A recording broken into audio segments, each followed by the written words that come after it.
Estimados oyentes, ¿cómo están? Muy buenas tardes. Hoy nuevamente con ustedes con nuestro programa Musicalmente, que se transmite todos los lunes a las 2 de la tarde. Miren, hemos estado haciendo, les había comentado, una secuencia sobre algunos trastornos que se han agrupado dentro de un gran grupo de trastornos conocidos como trastorno obsesivo compulsivo y relacionados.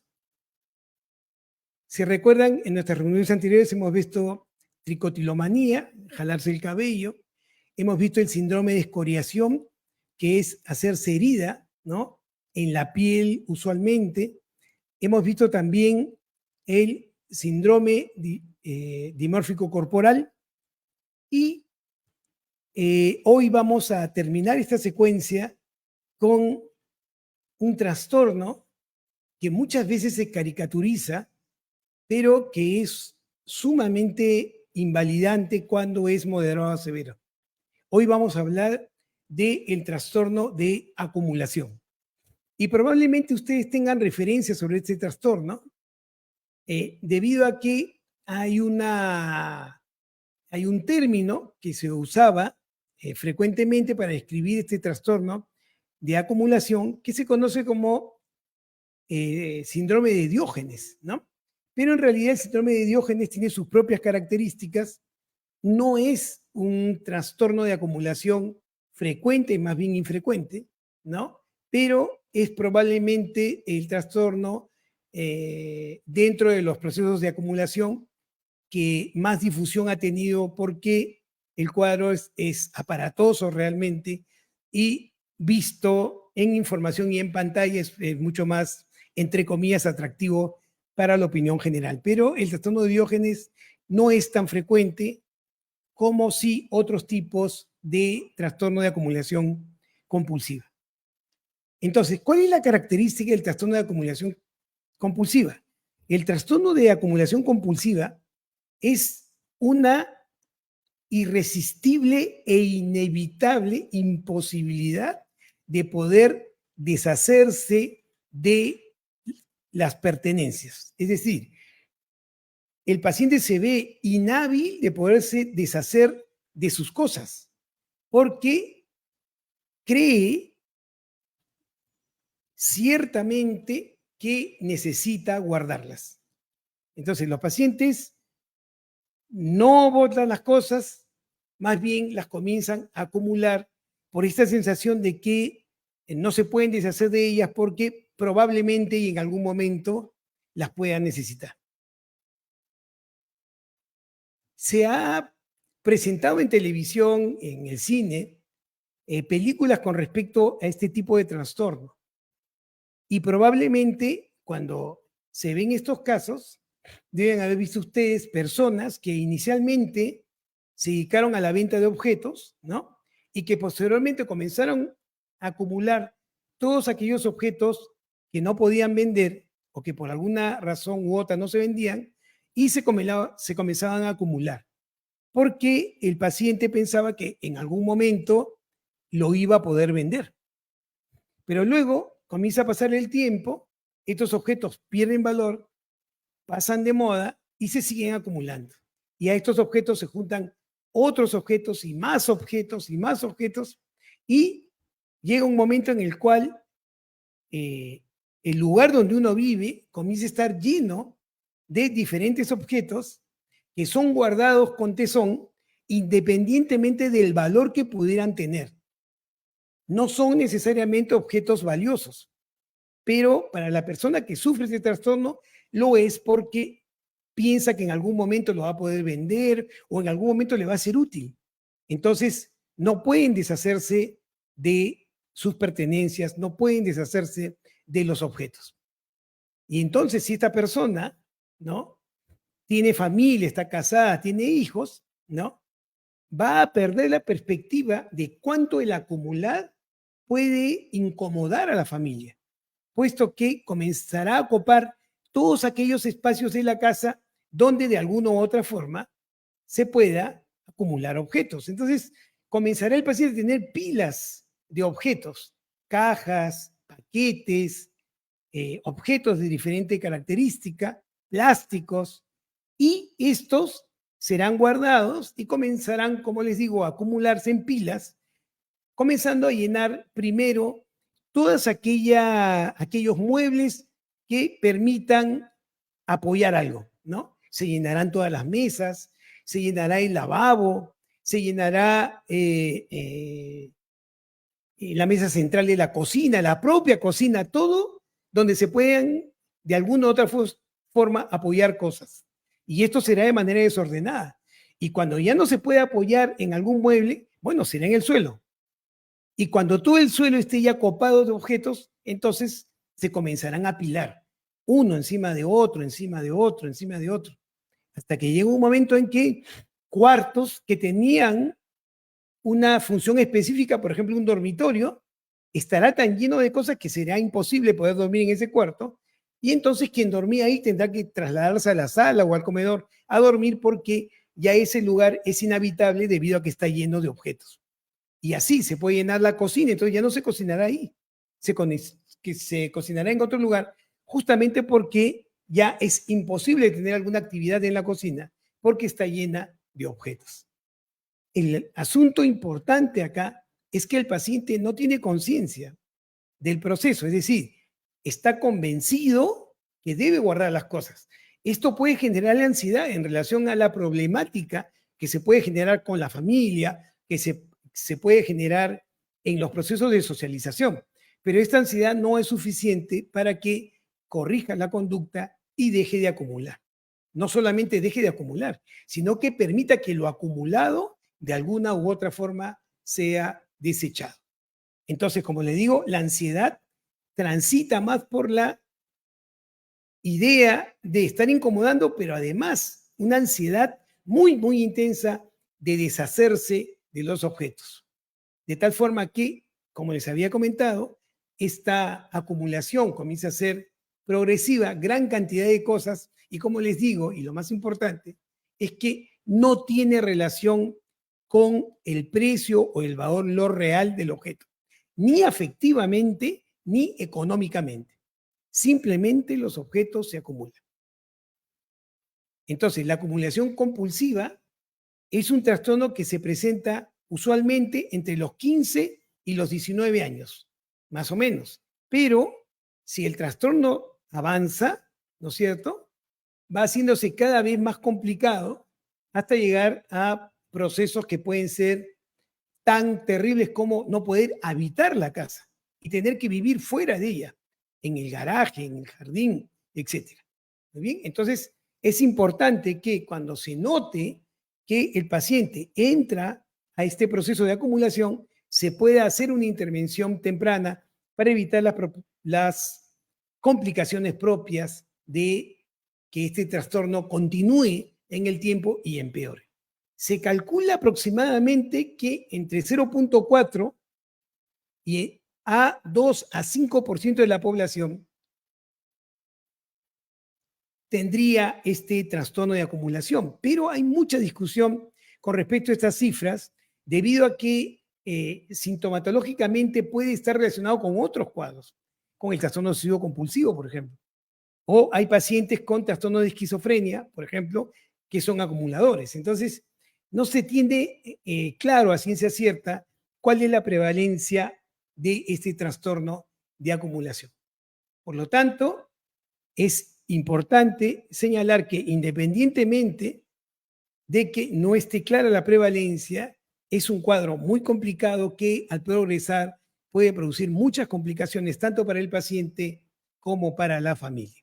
Y entonces, este trastorno de acumulación compulsiva, que se generalizó con el nombre síndrome de Diógenes, crea entonces condiciones de hacinamiento. Es decir, el paciente que tiene este problema vive indefectiblemente hacinado. Él, y si tiene familia, también su familia. Entonces los espacios comunes se van siendo cada vez más pequeños y termina siendo la casa, ¿no?, un cúmulo o pila de objetos con caminos muy estrechos para poderse movilizar. Y como les decía, Si la cocina ha sido tomada, bueno, se cocinará en la sala. Y si los cuartos han sido tomados, se dormirá en otro lugar, en la sala o en el comedor. Entonces, lógicamente, se entiende que el paciente va a utilizar todos los espacios que hayan que no han sido previstos para hacer almacén para poder acumular todos estos objetos, ¿cierto? Entonces, como ven, es un trastorno complicado, ¿no? Lógicamente, como cualquier otro trastorno, ¿no? Este trastorno de acumulación puede variar desde procesos leves a procesos graves. Pero es importante señalar que en algunos casos es posible que la acumulación compulsiva no afecte tanto la vida del paciente, ¿no? Aunque quien lo visite o lo conozca va a ver claramente que es una acumulación exagerada y que no tiene mucho sentido guardar cosas que claramente por el tiempo han perdido valor o se han deteriorado, ¿no? Pero hay personas en las que sí el proceso puede ser muy grave, de tal forma que terminan aislados y hacinados en su casa porque, lógicamente, ni siquiera tienen la posibilidad de poder albergar a su propia familia, menos aún de invitar personas para que vayan a la casa, porque claramente, ¿no? Va a haber la ansiedad de que vean esta incomodidad que se presenta y por una cuestión lógica y simple de espacio. ¿Estamos de acuerdo? Entonces, las personas que tienen este trastorno posiblemente no lo vean como un problema. Por lo tanto, va a ser muy difícil tratar este proceso. Generalmente es la presión de la familia lo que obliga al paciente, en contra de su voluntad, iniciar un tratamiento. Pero es claro, y escúcheme desde el principio, el paciente con este trastorno puede responder muy bien al tratamiento si es que se hace inmediatamente de forma aguda, intensa, para sacarlo de esta dificultad. ¿Bien? Entonces, con todo lo que hemos conversado hasta este momento, podemos describir cuáles son los síntomas más importantes de este síndrome de acumulación.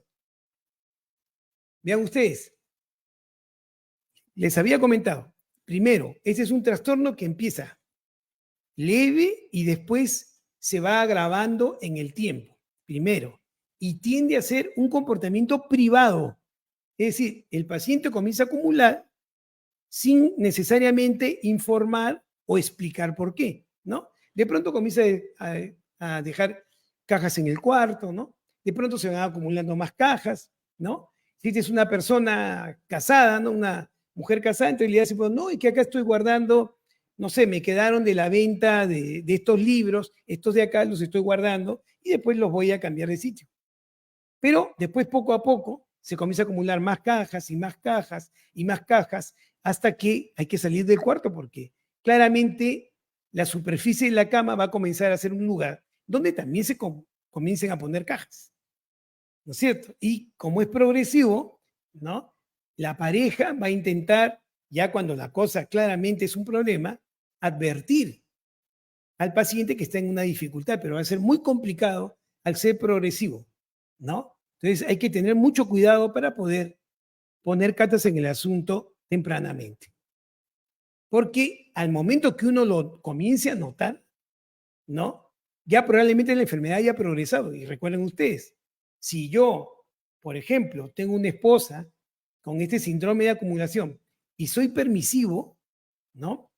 Y comienzo a ver que aumenta, y yo digo, no, en algún momento esto va a pasar, seguramente tiene mucha ansiedad, etcétera, etcétera, etcétera, va a llegar un momento en que cuando intervenga, ya las complicaciones de ese trastorno sean tan graves y tan evidentes que sea más complicado poder tratar el cuadro. Por eso hay que tener mucho cuidado y hay que tener mucha atención con respecto.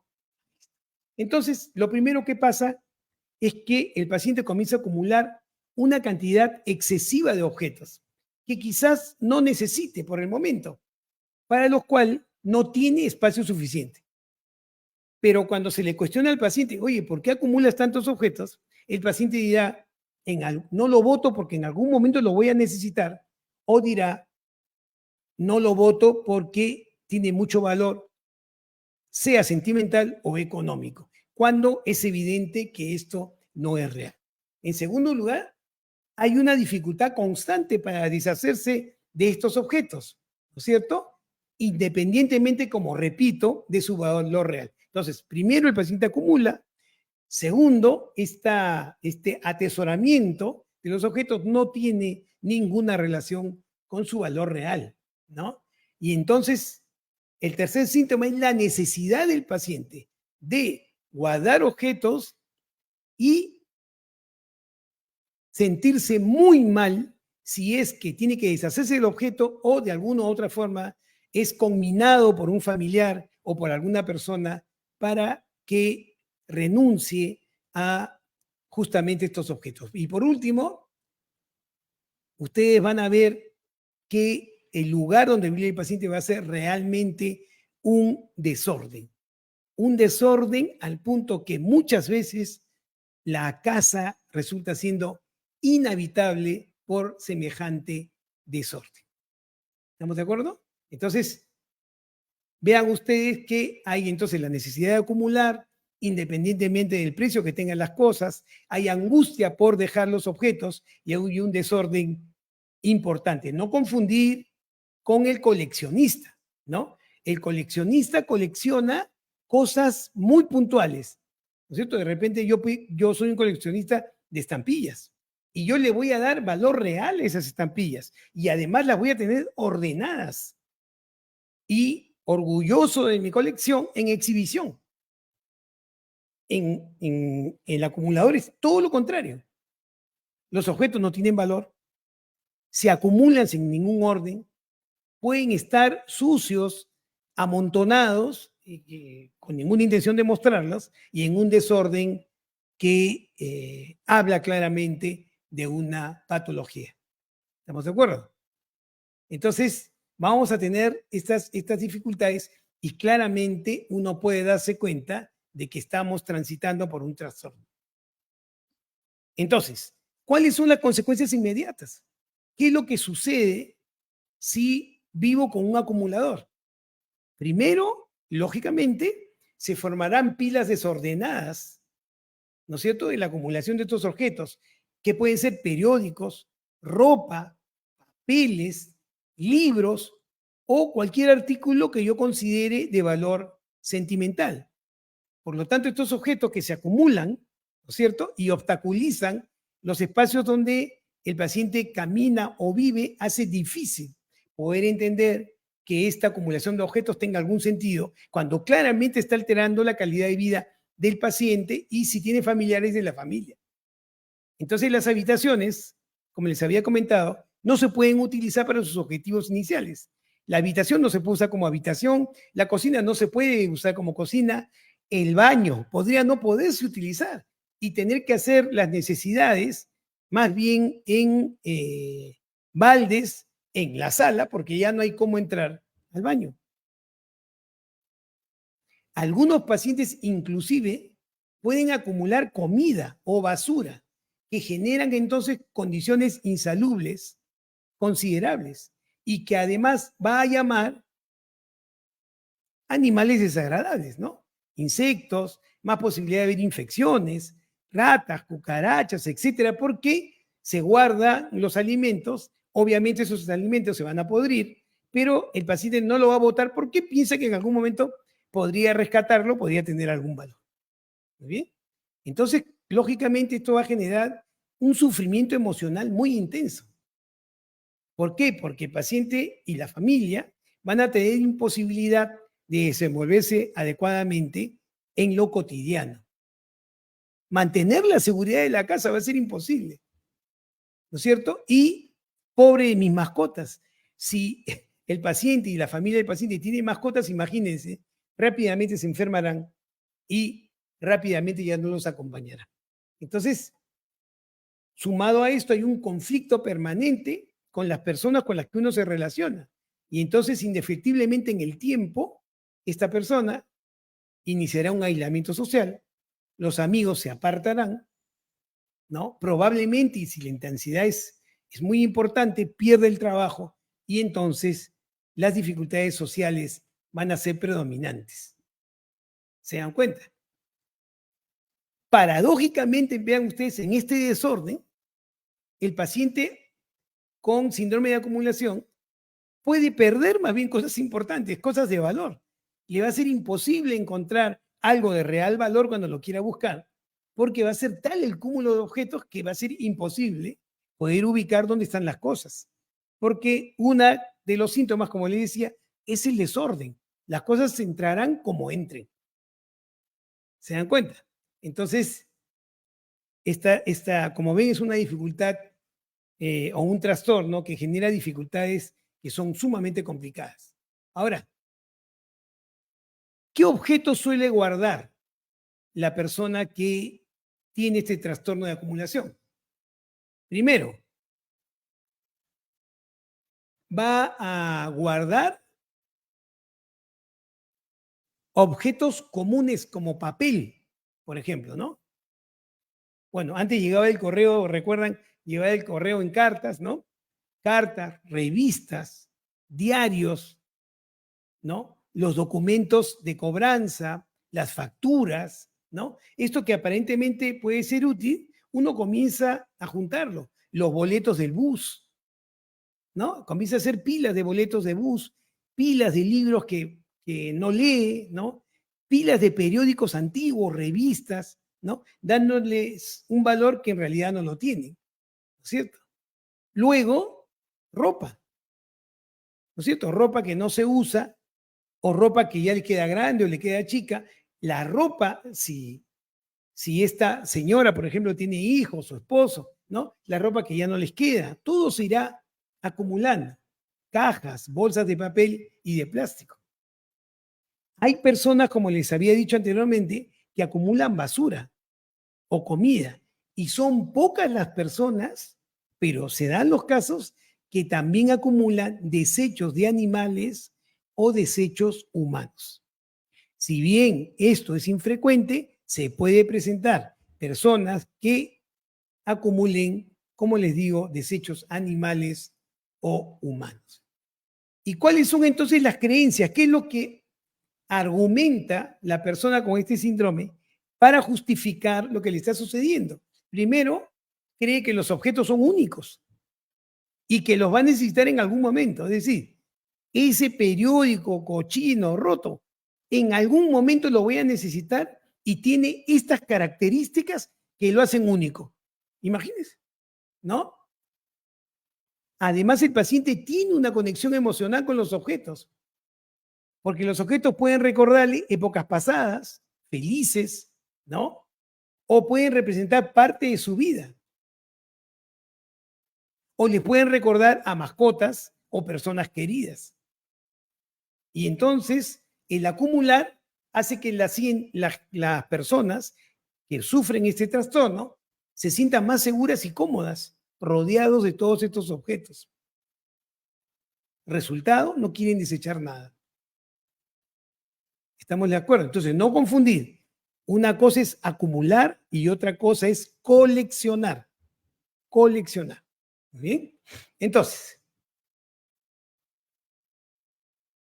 hay algunas particularidades en el trastorno de acumulación.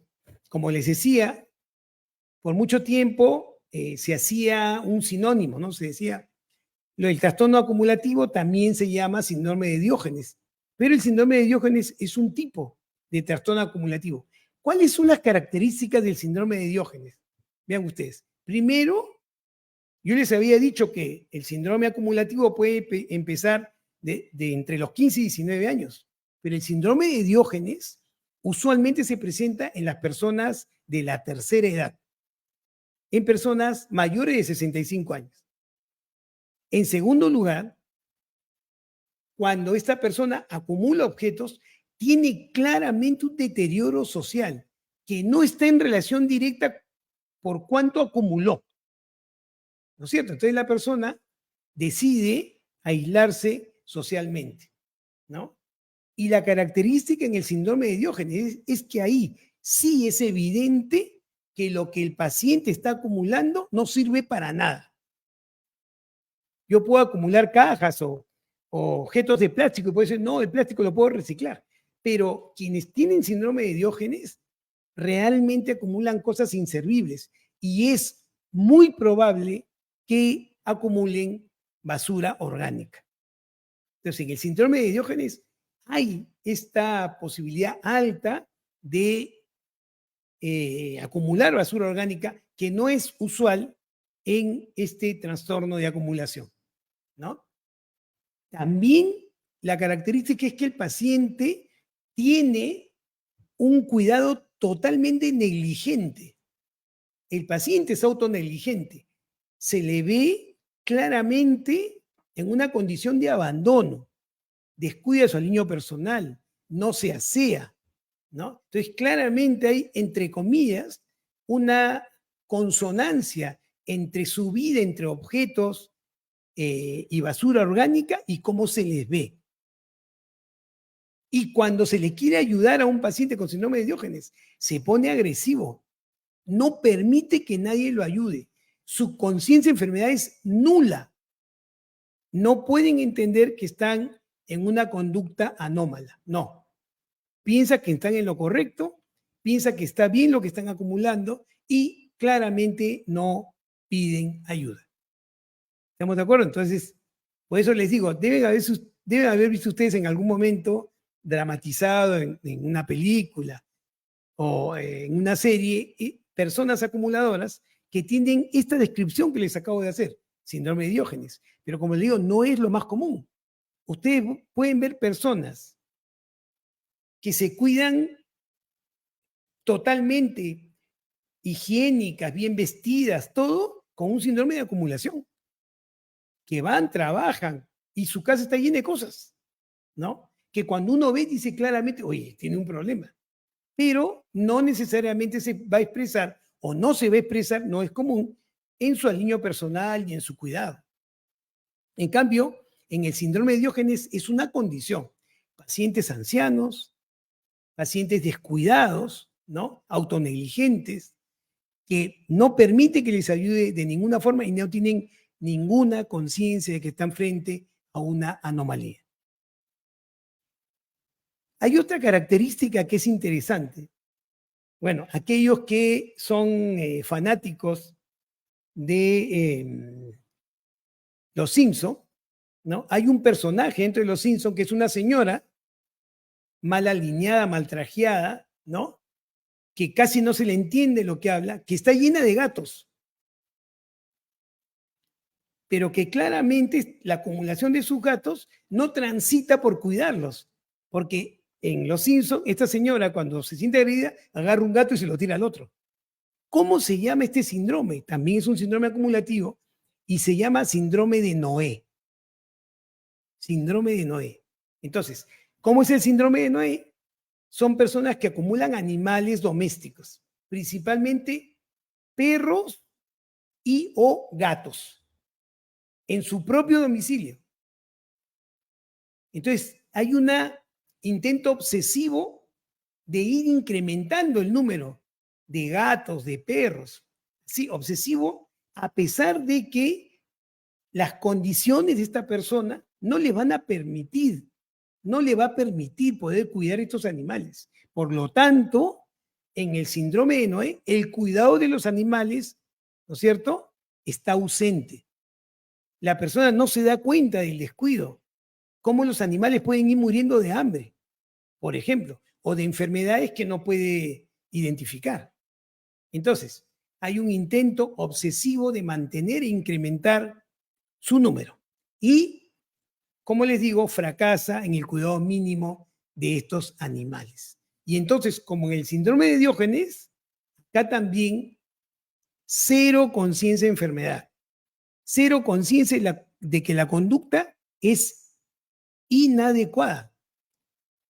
Y por lo tanto, al tener esta imposibilidad de reconocer, la primera consecuencia que va a haber en este síndrome, ¿no? Va a ser la muerte de estos animales por desnutrición, por enfermedad, porque es imposible poder cuidar esta cantidad de animales y además la persona no está en condición de hacerlo, ¿no? Ni económica ni de conocimiento. Entonces, ese es el problema. Estos pacientes son sumamente hostiles. Por eso esa caricaturización que hacen en Los Simpson de esta señora que cuida a los gatos y cuando la quieren ayudar y agarra al gato y lo tira, ¿no es cierto? Es muy característico del síndrome de Diógenes.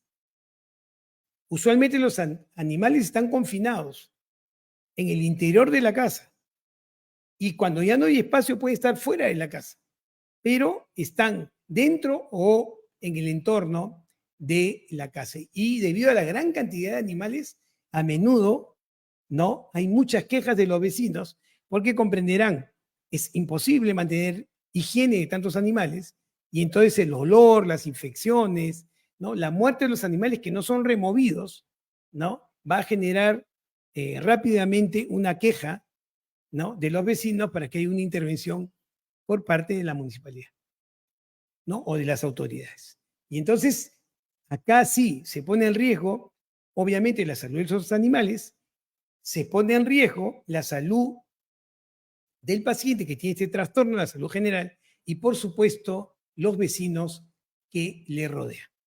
Entonces, no se olviden, el síndrome de Diógenes no es sinónimo de un trastorno de acumulación, es un tipo de trastorno de acumulación que se presenta, como les digo, en la tercera edad. Muy bien. ¿Cuáles serían los factores de riesgo que pueden hacer que una persona pueda transitar por este trastorno? En primer lugar, la personalidad, ¿no? Si son personas que son muy obsesivas, que tienen dificultad para tomar decisiones porque siempre están poniendo en tela de juicio si la decisión es correcta, ¿no? Y esto le genera desorganización, ¿no? Dificultades para enrumbar su vida, entonces probablemente tengan más posibilidades de hacer este trastorno de acumulación. Y lógicamente los antecedentes familiares, ¿no?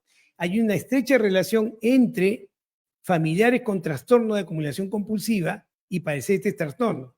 Hay también grandes probabilidades que familiares de pacientes con trastorno obsesivo compulsivo o con otro tipo de trastornos relacionados como tricotilomanía o escoriaciones puedan hacer también este trastorno de acumulación. Pero hay un dato que es muy interesante, vean ustedes, que a diferencia de todos los otros trastornos que hemos visto, todos relacionados del trastorno obsesivo compulsivo, aquí sí es importante los acontecimientos estresantes de la vida en el adulto. Se ha visto que muchas personas, después de enfrentar un estrés muy intenso, es más, si es que sufren, por ejemplo, el trastorno de estrés postraumático, si han vivido la muerte de un ser querido, han sido amenazados de muerte, pérdidas vinculares importantes como los divorcios, ¿no? O perder objetos en un incendio, por ejemplo, o en un desastre natural, tienen mucho más probabilidades de hacer este síndrome de acumulación, ¿no es cierto? Tiene sentido, ¿no es cierto? Paso por un estrés de pérdida, que puede ser pérdida de familiares, de objetos, ¿no es cierto? De seguridades como la casa, el dinero, etcétera, pueden generar en estas personas, ante este estrés agudo, importante en la adultez, estos problemas de trastorno de acumulación. ¿Cuáles son entonces las complicaciones de este trastorno? ¿No? Hemos visto. Primero, imagínense, si es un paciente con síndrome de Diógenes, ¿cuál va a ser el primer riesgo, siendo de tercera edad, que este paciente termine accidentándose? Tenga caídas abruptas por estar metido en un lugar donde no se puede deambular normalmente y que tiene que trepar sus propios cúmulos de objetos. Entonces, en los pacientes de tercera edad, los accidentes son frecuentes. También hay accidentes o lesiones porque los pacientes pueden quedar atrapados dentro de su propia acumulación. Es decir, pueden estar transitando y caerles un pilar de estos objetos y mantenerlos ahí atrapados y que no puedan liberarse. Lógicamente, la complicación más evidente va a ser la soledad y el aislamiento social, porque comprenderán que va a ser muy complicado poder vivir con una persona que tenga este trastorno, ¿no? Por la falta de espacio, por la falta de limpieza, aseo, ¿no? Va a ser muy complicado poder compartir con esta persona lugares comunes, ¿no? Otro riesgo que es bastante común en los Estados Unidos, tiene una prevalencia muy alta y acá en Lima probablemente muchas de las causas de los incendios tengan que ver justamente por acumulación, ¿no? Muchas veces ancianos que viven en condiciones precarias y tienen una acumulación de objetos que son innecesarios, ¿no? Pueden lamentablemente tener un descuido, ¿no? Con fuego y se prende la vivienda y después cuando uno va se da cuenta que el fuego ha corrido rápidamente porque todos los objetos que están dentro de la casa que están acumulados eran inflamables, ¿no? Cartones, periódicos, etcétera, ¿no? Entonces el paciente puede morir en ese incendio, uno, por la imposibilidad de poder escapar, justamente porque está dentro de un ambiente donde todo está acumulado, pero además el fuego se extiende rápidamente y es muy complicado que el paciente pueda huir sano y salvo. Tendrá un desempeño deficiente, lógicamente, en el trabajo y aquellos pacientes que tienen, por ejemplo, síndrome de Diógenes o síndrome de Noé, ¿no? Van a tener procesos legales con sus vecinos porque lógicamente es muy complicado vivir, ¿no? Siendo vecino de una persona de estas características. ¿Cuáles son las comorbilidades más frecuentes? Este trastorno de acumulación usualmente se acompaña de otros trastornos. La primera posibilidad es que este trastorno de acumulación se acompañe de un trastorno obsesivo-compulsivo u otros relacionados, es decir, escoriación o tricotilomanía, jalarse el cabello, ¿no? Pero también es importante saber que este constante cuestionamiento con respecto a lo que hace, por qué cuida, etcétera, puede generar en el paciente un trastorno de ansiedad y, por supuesto, generar un trastorno depresivo mayor, un cuadro depresivo, ¿no? Vean ustedes, y es importante este dato. Uno de los factores de riesgo más importantes y una de las comorbilidades más importantes de este síndrome de acaparamiento, este síndrome, es el trastorno por déficit de atención del adulto. Los pacientes con trastorno por déficit de atención del adulto, como tienen esta característica de ser desordenados, de tener la sensación de estímulos inmediatos para poder seguir en sus procesos, pueden empezar a acumular cosas y acumular cosas diferentes y sin darse cuenta entrar dentro de la calificación de trastornos por acumulación. Entonces, el trastorno por déficit de atención es también una comorbilidad muy frecuente en el trastorno por acumulación. Muy bien. Entonces, ya conocemos claramente cuáles son las características de este trastorno y entonces entenderán, por lo que acabamos de señalar, que el diagnóstico es fundamentalmente clínico, obviamente, ¿no? Entonces, hay que buscar un profesional en salud mental, un psiquiatra, ¿no? El cual pueda determinar y diagnosticar el proceso. Este facultativo va, obviamente, a entrevistar al paciente, pero también a la familia, porque el paciente va a contar, va a minimizar su propio proceso y le va a dar racionalidad a lo que está haciendo. Por lo tanto, lo que el paciente diga va a tener que ser contrastado con lo que la familia también nos cuente, ¿no? Entonces, es importante, en este caso, para el diagnóstico, no solamente hacer una evaluación del paciente, sino también poder evaluar a la familia, perdón, o entrevistar a la familia y a los amigos para poder tener un diagnóstico claro y sobre todo también tener claro lo que corresponde a la gravedad de la enfermedad. ¿Estamos de acuerdo? Entonces, si yo estoy frente a un paciente que tiene dificultad permanente para descartar o separarse de sus posesiones, independientemente de su valor, y tengo dificultad para desprenderme de estos objetos porque me genera mucha angustia. Y si además lo que acumulo, ¿no es cierto?, está ocupando áreas que ya no puedo utilizar y que tenían otros objetivos, y además la acumulación provoca un deterioro social importante en mi familia o en mí mismo, claramente estaré frente a un trastorno de acumulación. ¿Estamos de acuerdo? Entonces, el diagnóstico es eminentemente clínico. El tratamiento. En este proceso, ¿no? El tratamiento es muy importante y probablemente el tratamiento psicoterapéutico sea la primera opción. Y este tratamiento tiene que ser no solamente hecho al paciente, sino también a la familia. Porque comprenderán ustedes que para llegar a extremos de ocupar toda la casa, había una permisividad del núcleo familiar para que esto termine así. Y por lo tanto, el poder tratar al paciente también va a transitar por la familia, que es la que de alguna u otra forma, con o sin intención, ¿no es cierto?, le han dado al paciente un contexto para poder expandir el trastorno sin que haya una limitación. Entonces, ¿qué tiene que hacer en primer lugar? Que se tiene que trabajar en el paciente con un trastorno de acumulación. Primero el paciente tiene que aprender a identificar y cuestionar los pensamientos y las creencias de que recolectar y guardar objetos es bueno para él. Que no importe el valor del objeto. En algún momento lo va a necesitar. Entonces, lo primero que tiene que hacer es aprender a identificar y cuestionar ese pensamiento. Además, hay que enseñarle al paciente a resistirse, lógicamente, a la tentación de tener más objetos y pensar que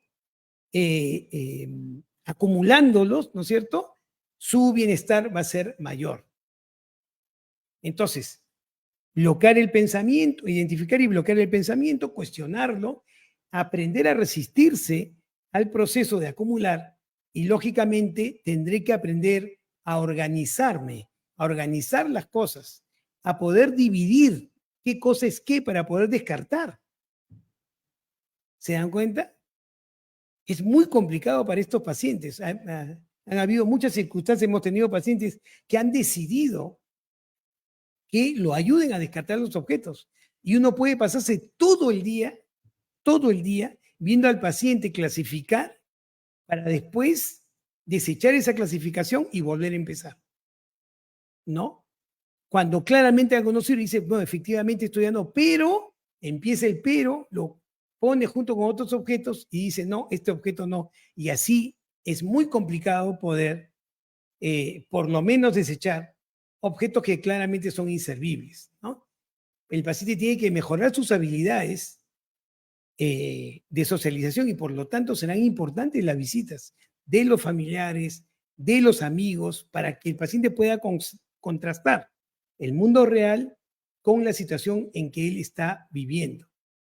¿Estamos de acuerdo? Entonces, con esto el paciente va a comenzar a aumentar su posibilidad de considerar un cambio en su vida, ¿no? Y como les digo, hay que tratar también a la familia. Una terapia en grupo familiar va a ser fundamental para este trastorno. Vean ustedes, ¿cuándo es que se necesita un tratamiento farmacológico?